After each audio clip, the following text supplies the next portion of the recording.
నమస్కారం. ప్రతిధ్వని కార్యక్రమానికి స్వాగతం. యువతరం అంటే ఎగసిపడే కడలి కెరటం. దేశాన్ని అగ్రరాజ్యంగా తీర్చిదిద్దగల యువశక్తితో మన దేశం అలరారుతోంది. ఇనుప కండరాలు, ఉక్కు నరాలు, వజ్ర సదృశ్యమైన మనసు, మృత్యువును సైతం సవాలు చేసే శక్తిగల యువతీ యువకులే నవభారత నిర్మాతలని వివేకానందుడు ఎప్పుడో ప్రబోధించాడు. ఈ నేపథ్యంలో రేపు జాతీయ యువజన దినోత్సవం సందర్భంగా యువత వజ్ర సంకల్పంపై ప్రతిధ్వని ప్రత్యేక చర్చను చేపట్టింది. చర్చలో పాల్గొంటున్న ప్రముఖులు ఏఎస్ మూర్తి గారు, వివేకానందుని బోధనల ప్రచారకులు, ఎస్వి నాగనాథ్ గారు, ఆస్ట్రో సైకాలజిస్ట్, యు మూర్తి గారు, ఇంటెల్ సంస్థ అమెరికాలో పనిచేస్తున్న సాఫ్ట్వేర్ రంగ నిపుణులు, బిఎస్సి నవీన్ కుమార్ గారు, వివేకానంద సేవా సమితి సమన్వయకర్త.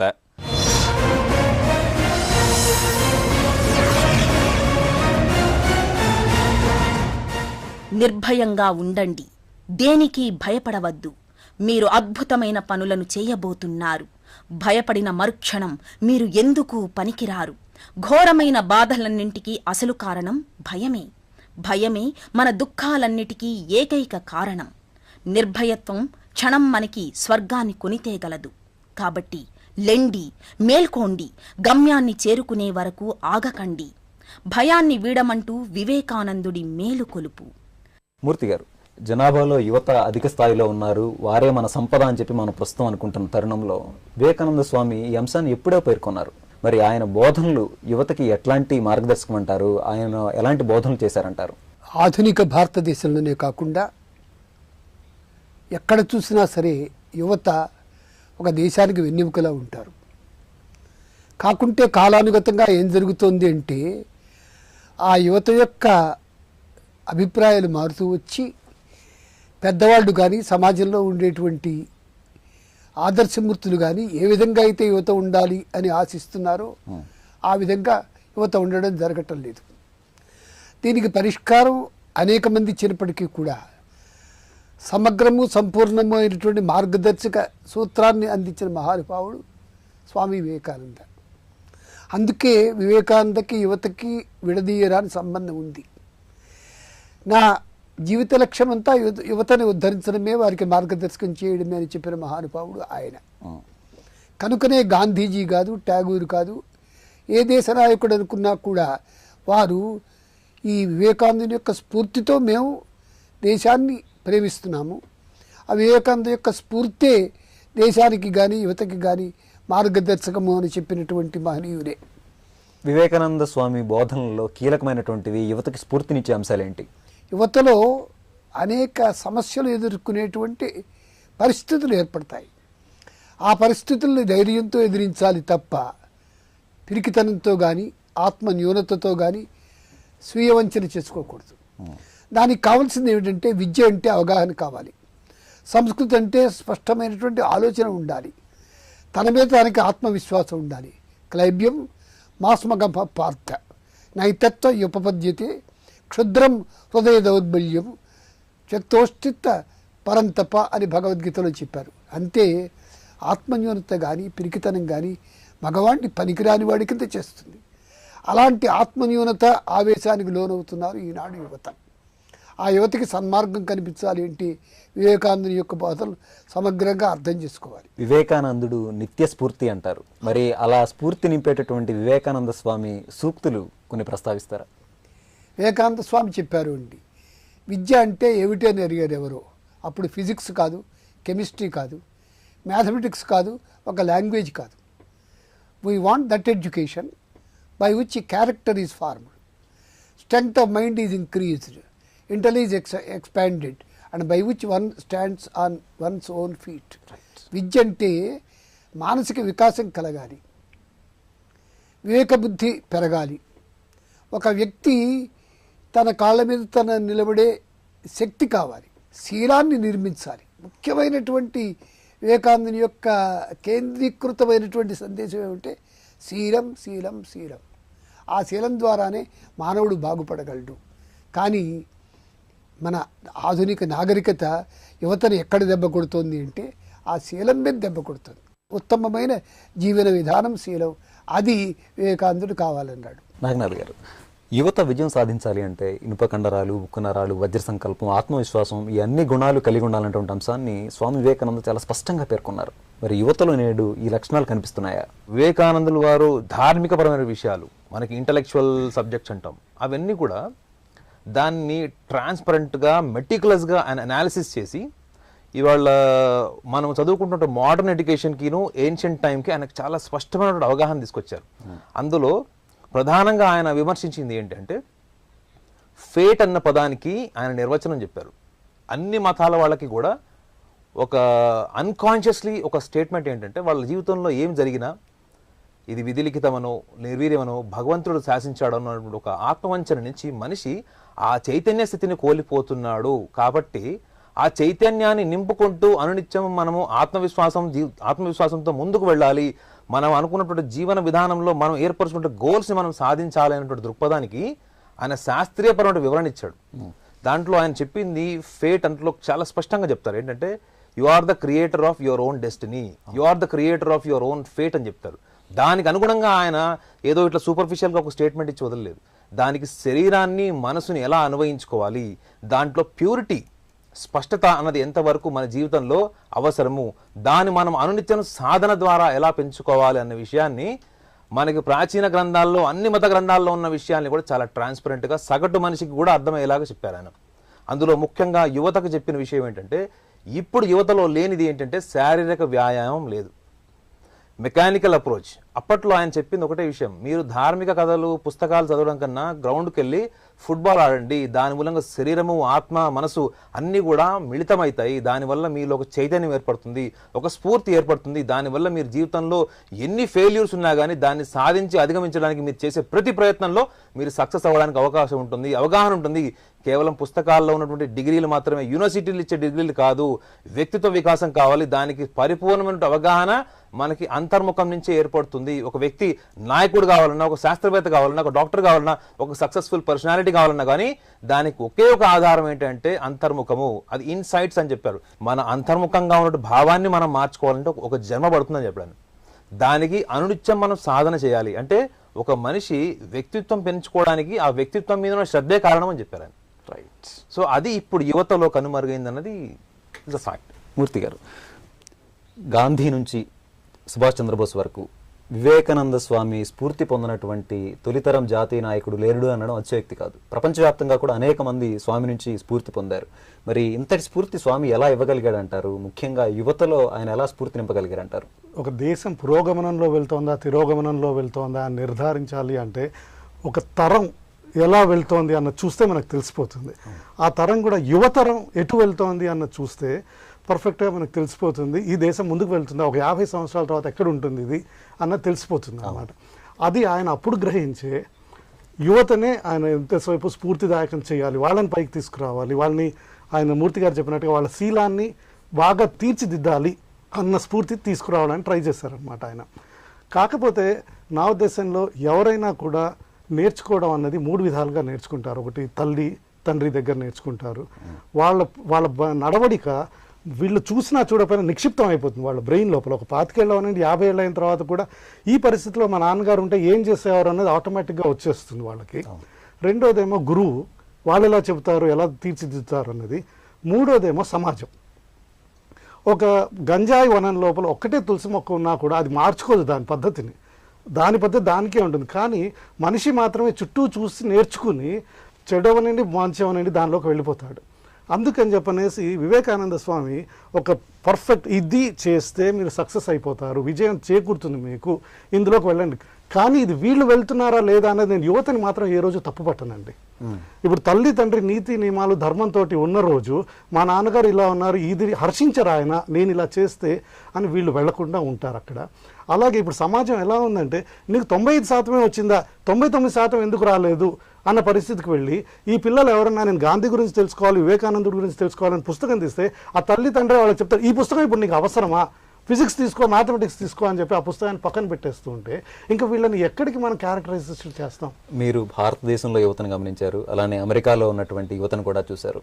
అమెరికాలో ఉన్నటువంటి ఇతర పాశ్చాత్య దేశాల్లో ఉన్నటువంటి వారు స్వామి బోధనల కోసం పరితపిస్తున్నటువంటి పరిస్థితి కనిపిస్తోంది అని చెప్పి అంటున్నారు. కానీ మనం మాత్రం పూర్తి స్థాయిలో అర్థం చేసుకోలేదు అన్నటువంటి ఒక విమర్శ కూడా వినిపిస్తోంది.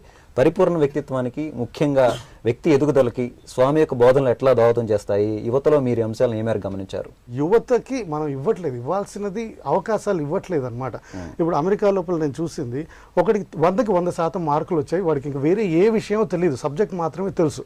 ఇంకోటికి 80% సబ్జెక్ట్ లోపల ఆన్సర్లు తెలుసు, సబ్జెక్ట్ తెలుసు. కానీ ఇంకో 20% నేను సమాజానికి ఇది చేశాను, నా వాల్యూని ఇలా చూపించాను అని చూపిస్తే ఈ 100 వచ్చిన వాడికంటే 80 వచ్చిన వాడికి ముఖ్యంగా ముందుకు తీసుకెళ్ళడానికి అవకాశాలు వస్తాయన్నమాట. కానీ అది ఈ దేశంలో లేకుండా అయిపోయింది. అది చేంజ్. ఇప్పుడు పోయిన సంవత్సరం 2013 150th బర్త్డే అనేసి అమెరికా లోపల ఈ మొత్తం సంవత్సరం పొడుగుతా ఫంక్షన్స్ చేసామన్నమాట. ఒక్కొక్క రాష్ట్రంలో ఒక్కొక్కళ్ళు. అదంతా కూడా ఈ యువతని పిలిచి ఇది మీరే చెయ్యాలి, మేము వెనకాల కూర్చుంటాం, ఎలా చేయాలి లాజిస్టిక్స్ ఇస్తాం మీకు. కానీ ఆ వివేకానందుడి గురించి చదవడం, ఆయన బోధనల గురించి చూడడం, దాన్ని హైలైట్ చేయడం అన్నీ కూడా మీ బాధ్యత అని చెప్పడంతో అదొక 3 నెలల ప్రాజెక్ట్ తీసుకుని ఆ ప్రాజెక్ట్ని వాళ్ళ స్కూల్స్లో కూడా చెప్పుకున్నారు. మేము చేసాము అనగానే స్కూల్స్ వాళ్ళ క్రెడిట్ ఇచ్చారు. వాళ్ళకి వివేకానందుడు ఎవరో తెలియకపోవచ్చు, కానీ మన దేశంలో పుట్టి మనకి ఇంత స్ఫూర్తినిస్తున్న ఆయన్ని గుర్తించడానికి మన యువకులకు అవకాశం ఇవ్వట్లేదని నా బాధ. నాడు జాతీయ నాయకులు వివేకానంద స్వామి బోధనల నుంచి కొన్ని ఆదర్శాలను అందిపుచ్చుకున్నారు. ప్రస్తుత పరిస్థితుల్లో మారినటువంటి వాతావరణంలో యువత ఎలాంటి అంశాలని వివేకానంద స్వామి బోధనల నుంచి గమనించారంటారు? మూర్తి గారు చెప్పినట్టు శీలం అండి, అది ఉంటే మీరు ఏదైనా సాధించగలరు. నవీన్ గారు, యువత విజయం సాధించాలి అంటే వాళ్ళల్లో గనక ఆత్మవిశ్వాసం కనుక ఉన్నట్లయితే ఎలాంటి పనినైనా పూర్తి చేయగలరు అన్నటువంటి అంశాన్ని స్వామి వివేకానంద పదే అనేక సందర్భాల్లో పేర్కొన్నారు. మరి నేటి యువతలో అలాంటి శక్తి కనిపిస్తోందా? అలాంటి శక్తి ఉందండి. లేని దాన్ని ఏది తయారు చేయలేం, ఉన్నదాన్ని వెలికి తీసుకురాగలుగుతాం. ముఖ్యంగా ఒక నర్సరీ పిల్లవాడిని మీరు అడిగినట్లయితే, చిట్టి తల్లి నీకు సైకిల్ ఇస్తుందా తొక్కడానికి అంటే పడుకున్నప్పుడు ఇస్తుంది, తను పడుకున్నప్పుడు ఇస్తుందని జవాబు వచ్చింది, కానీ ఇవ్వదు అనే నెగిటివిజం లేదు. రైట్. అలాగే ఈ స్పిరిచువాలిటీ, ఆధ్యాత్మికత మన వారసత్వం, అది మనలో ఉంది. మధ్యలోనే అది పోతుంది, దాన్ని మళ్ళీ తీసుకురావాలి. దాన్ని తీసుకొస్తే యువత విజయం వైపుగా తప్పనిసరిగా వెళ్తుంది. దాన్ని తీసుకురావడానికి అనేకమైనటువంటి మార్గాలు ఉన్నాయి. పెద్దలు చెప్పినట్టుగా ముందు తల్లి శిక్షణ, తర్వాత తండ్రి ఉదాహరణ. తండ్రి సత్యం చెప్పమని చెప్పి ఇంటి ఓనర్ రాగానే ఇంట్లో లేను అని చెప్పమంటే కొడుకు పరిస్థితి మనసు విరిగిపోతుంది. సత్య మార్గాన్ని ఇంకా ఎంచుకునే మొత్తం బ్లాక్ అయిపోతుంది అతని మార్గం. కావున మనం విజయాన్ని వైపుకి వెళ్ళాలంటే స్వామి వివేకానందుల జీవిత చరిత్రలో ఎన్నో ఘట్టాలు ఉన్నాయి, వాటన్నిటిని మనం తీసుకోవాల్సిన అవసరం ఉంది. అంటే ప్రధానంగా యువత ఎలాంటి అంశాలను గ్రహించాలి? ఎందుకంటే నీ భవిష్యత్తు నిర్మాతం నీవే అన్నటువంటి కీలకమైన అంశాన్ని స్వామి పేర్కొన్నారు. ఇది నిరంతర స్ఫూర్తి అని చెప్పి అంటూ ఉంటారు. మరి వివేకానందులో నుంచి యువత అనునిత్యం గుర్తుంచుకోవాల్సినటువంటి అంశాలు ఏంటి? ఇవాళ యువత ఎవరి మీద ఆధారపడకుండా బ్రతకాలనేటువంటి నేపథ్యంలో ముందుకెళ్తుంది. ఇది మనం అందరం హర్షించాలి. వివేకానందుని బోధనలు అంటే కేవలం వ్యక్తిత్వపరమైన అంశాలైనా, కుటుంబ వ్యవస్థ గురించి కానివ్వండి, సంస్కృతికి సంబంధించినటువంటి అంశాలని వివేకానందుడు ఏ మేరకు పేర్కొన్నారంటారు? స్వామి వివేకానందులు ఏమంటారంటే, మనందరికీ తెలిసిన విషయమే, family is a unit of country. ఆ కుటుంబంలో నుంచే మనకి అన్ని బయటికి వస్తాయి. చేప ఉప్పు నీళ్ళలో ఉంటుంది, కానీ చేపలో ఉప్పు ఉండదు. అలాగే మనం ఎటువంటి బ్యాక్గ్రౌండ్ నుంచి వచ్చినా కానీ మనకి మంచి వైపుగా, పైకి అభివృద్ధి వైపుగా వెళ్ళే అవకాశాలు మనకి చాలా ఉన్నాయి. దీన్ని మనము ఏమంటామంటే నేషనల్ బిల్డింగ్ అండ్ మ్యాన్ మేకింగ్గా తీసుకోవచ్చు.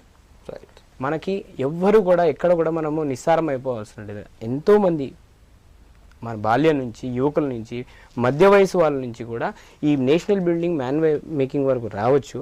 అదే మా కేంద్రం కూడా, వివేకానంద కేంద్రం కన్యాకుమారి తరఫు నుంచి కూడా అనేకమైన కార్యక్రమాలను చేపట్టింది.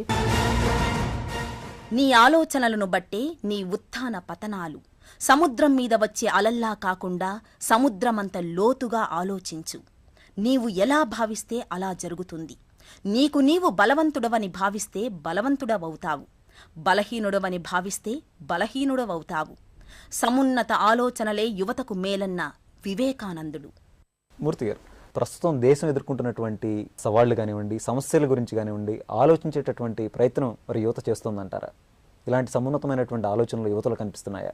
ఒక వ్యక్తి సమగ్రమైన వికాసం చెందాలి అంటే వ్యక్తిగా వికాసాన్ని కోరుకోవాలి, కుటుంబం ఆ వ్యక్తి వికాసానికి సహకరించాలి, సమాజంలో పరిస్థితులు ఆ వ్యక్తి వికాసాన్ని సముద్ధరించేటువంటి స్థితి కల్పించాలి. ప్రభుత్వం యొక్క సిద్ధాంతాలు కూడా దానికి అనువుగా ఉండాలి. ఈ 4 పార్శ్వాలు కలిస్తే ఒక వ్యక్తి సమున్నత వ్యక్తిత్వాన్ని సాధించగలుగుతాడు. ఈనాడు యువత స్వతహా శక్తివంతులు. ఎందుకంటే విద్యారంగంలో కానీ, ఉద్యోగ రంగాల్లో కానీ, వాణిజ్య రంగాల్లో కానీ విపరీతంగా మెరుస్తున్నారు హాయిగా. ఎక్కడ లోటు లేదు. కానీ ఎక్కడ లోటు వస్తుంది అంటే వాళ్ళకి ఎక్కడైతే శీలానికి సంబంధించి, వ్యక్తిత్వ వికాసానికి సంబంధించి వాళ్ళ దగ్గర నుంచి మనం కొన్ని విషయాలని ఆశిస్తున్నామో ఆ మార్గంలో వాళ్ళు రావటం లేదు. సూయిసైడ్లు ఉన్నాయి, ఆత్మ హత్యలు చేసుకోవడం మొదలెడుతున్నారు. ఏదో చిన్న చిన్న కారణాలుగా ఆవేశం వచ్చేస్తే ఇంకోళ్ళని హత్య చేస్తున్నారు. అంటే ఆత్మన్యూనత ఒకవైపు, ఆవేశం ఒకవైపు వాళ్ళని నడిపిస్తోంది, కానీ ఉన్నతమైన సంస్కృతి వాళ్ళని నడిపించడం లేదు. వివేకానంద దృష్టిలో మతం మానవుడి చుట్టూ తిరగాలి. అంటే వివేకానందుని యొక్క మతానికి మానవుడు కేంద్రం. అది వివేకానందుని యొక్క గొప్ప నిర్మాణం. ఎప్పుడైతే మానవుని చుట్టూ తిరుగుతోందో ఆ మతం వ్యక్తిని పవిత్రం చేస్తుంది. అలా పవిత్రమైనటువంటి ఒక విద్యార్థి ఏం చేస్తాడు అంటే తాను సమగ్రంగా విద్యలో అలాగే ఉంటాడు, ప్రవర్తనలో అలాగే ఉంటాడు, సమాజం పట్ల అలాగే ఉంటాడు, తన భవిష్యత్తును తీర్చిదిద్దుకోవడంలో కూడా అలాగే అనుసరిస్తాడు. కనుక వివేకానందుని యొక్క గొప్ప మాట ఏమంటే, వివేకానందుడు మూఢ ఛాందస భావాల్ని ఎప్పుడూ సమర్థించలే. వివేకానందుని యొక్క దృష్టి ఎంతసేపు కూడా వ్యక్తి బాగుపడాలి, వ్యక్తి ద్వారా సమాజం బాగుపడాలి, సమాజం ద్వారా ప్రపంచం బాగుపడాలి. నాగనాథ్ గారు, వ్యక్తి బాగుపడాలి, అక్కడ నుంచి సమాజం బాగుపడాలి, దేశం బాగుపడాలి అన్నటువంటిది స్వామి వివేకానంద యొక్క బోధ. మరి దేశం అనేక సవాళ్ళు ఎదుర్కొంటోంది. మరి ఈ సవాళ్ళని యువత గుర్తించే స్థితిలో ఉన్నారా? వివేకానంద బోధనల ద్వారా ఈ సవాళ్ళకి ఎలాంటి పరిష్కారం వస్తుంది? వివేకానంద గారు ఒక కోట్ చేశారు, ఏంటంటే nothing comes out of your brain, everything is with in అన్నారు. ఇంకోటి ఆయన యువతకు కూడా ఒక సందేశం ఇచ్చారు, ఏంటంటే సాక్రిఫైస్ అన్న పదాన్ని ఇచ్చారు. నువ్వు దేన్నైతే బాగా అమితంగా ప్రేమిస్తావో, ఏదైతే అది వ్యసనమైనా ఉండొచ్చు, దాని మీద నువ్వు పరిపూర్ణమైనటువంటి ఒక బలమైనటువంటి నిగ్రహ శక్తిని సాధించడం కోసము దాని మీద పూర్తి దృష్టి పెట్టమన్నాడు ఆయన. అంటే అది వీక్నెస్ అన్న ఉండొచ్చు, దాన్ని అధిగమించడం కోసం నువ్వు చేసే ప్రయత్నము ఒకరోజు తప్పకుండా నిన్ను అధిగమింపజేసేలా చేస్తుంది అన్నారు. ఇప్పుడు యువతకు ఉన్నటువంటి వ్యసనాలు, తాత్కాలికమైన భావోద్వేగాలు, స్థిరత్వం లేకపోవడం, జీవితంలో షార్ట్ టర్మ్ సక్సెస్ కావాలి, ఇమీడియట్గా జీవితంలో గుర్తింపు అనేటువంటి దృక్పథాన్ని ఆయన 100 సంవత్సరాల కిందగానే ముందుగానే అంచనా వేశారు. ఇలాంటి పరిస్థితులు రేపొద్దున యువతకు వస్తే అప్పుడున్న ఎడ్యుకేషన్ సిస్టంలో ఒక వ్యక్తిత్వ వికాసం అన్నది పుస్తకంలోనే తప్ప అది జీవన విధానంలోకి రాదు అన్నది విషయాన్ని ముందుగానే గ్రహించారంటే ఆయన దూరదృష్టి ఎంత గొప్పదో ఆలోచించుకోవాలి. సమస్యల పరిష్కారానికి వివేకానంద బోధనలు ఏ మేరకు ఉపయోగపడతాయి? తప్పకుండా అండి. ఇవాళ సమస్యల పరిష్కారానికి ఉన్నటువంటి ఒక ఏకైక ఉన్నటువంటి స్ఫూర్తి వివేకానందుడు రాసినటువంటి అనేక అంశాల్లో ఆ ఇంటర్ప్రిటేషన్సే. ముఖ్యంగా చూడండి, ఆయన వేదాంతిక వర్షన్లో ఒక విషయాన్ని చాలా స్పష్టంగా చెప్పారు. ఈ జన్మలో పాపము అనుకోవడము, బలహీనత అనుకోవడం ఏంటంటే నిన్ను నువ్వు తక్కువ అంచనా వేసుకోవడం అని చెప్పారు. అంటే ఒక వేదాంతం యొక్క సారాంశాన్ని ఒక లైన్లో చెప్పారు ఆయన. నిన్ను నువ్వు తక్కువ అంచనా వేసుకోవడం మానేసి నువ్వు చేసే ప్రయత్నంలో ఎప్పుడు కూడా ఒక second thought, alternative thought create చేసుకుంటే ఆటోమేటిక్గా ఇప్పుడున్నట్టు యువతకు కావాల్సినటువంటి స్ఫూర్తిదాయకమైన విషయం అదే. ఒక అటెంప్ట్ చేసి ఫెయిల్ అవ్వగానే నర్వస్ అయిపోతున్నారు. సెకండ్ అటెంప్ట్కి పేషెన్స్ లేవు.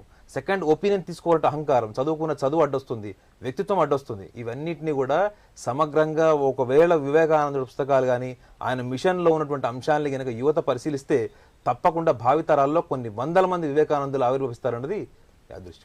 మేము గొర్రెలం అని మీరు అనుకునేలా చేసే ఆ మాయను విసిరిపారేయండి. మీరు అనంతమైన ఆత్మస్వరూపులు, స్వేచ్ఛాజీవులు, ధన్యులు, శాశ్వతులు. మీరు వస్తువులు కాదు, శరీరాలు కాదు. వస్తు సంపదలు మీ బానిసలు, మీరు వస్తు సంపదకు బానిసలు కారు. వ్యామోహంపై యువతకు స్వామి వివేకానంద హితవు. మూర్తి గారు, ఈరోజు జనాభాలో అధిక శాతం మనం యువజనాభాని కలిగి ఉన్నాం, జనాభా సంపద అని అంటున్నాం. మరి మనం అగ్రరాజ్యంగా ఎదగడానికి ఈ యువతరం ఏ మేరకు ఉపయోగపడుతుందంటారు? వివేకానందుడి బోధనలు వారికి ఈ అంశంలో ఏ మేరకు స్ఫూర్తిస్తాయంటారు?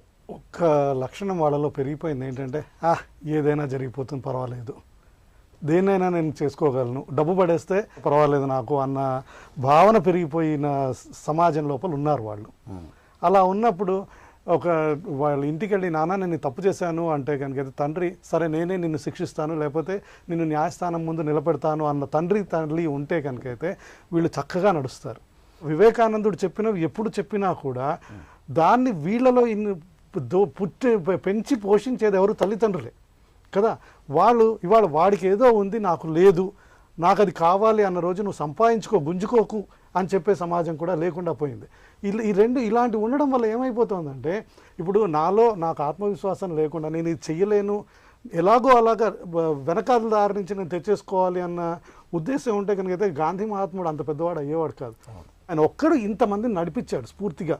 ఇవాళ రోజున అలాగే మళ్ళా సమాజం వివేకానందుడి బోధనని వీళ్ళ లోపలికి పెంపొందించాలి. సమాజ హితం కోసం, దేశ హితం కోసం ముఖ్యంగా వివేకానందుడి బోధనలు మనం ఎలా ఉపయోగించుకోవాలంటారు?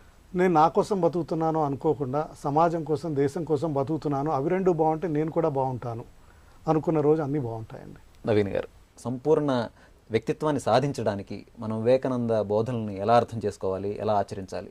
భిన్నత్వంలో ఏకత్వాన్ని వెతకాలి, ఏకత్వాన్ని అన్వేషించి సాధించాలి. అది సాధ్యం. దానికి ఎన్నో కోణాల్లో ఉన్నాయి. మనం ఆయన ఉపన్యాసాలు కనుక చూసినట్లయితే మనకు తెలుస్తుంది. అయినప్పటికీ 2-3 విషయాలు నేను ఇక్కడ చెప్పదలుచుకున్నాను. తనని ఇతరులో చూసుకోవడం నేర్చుకోవాలి. ఎందుకంటే మనం వేరు కాదు. ఇవాళ మోడర్న్ సైన్స్ ప్రూవ్ చేసింది.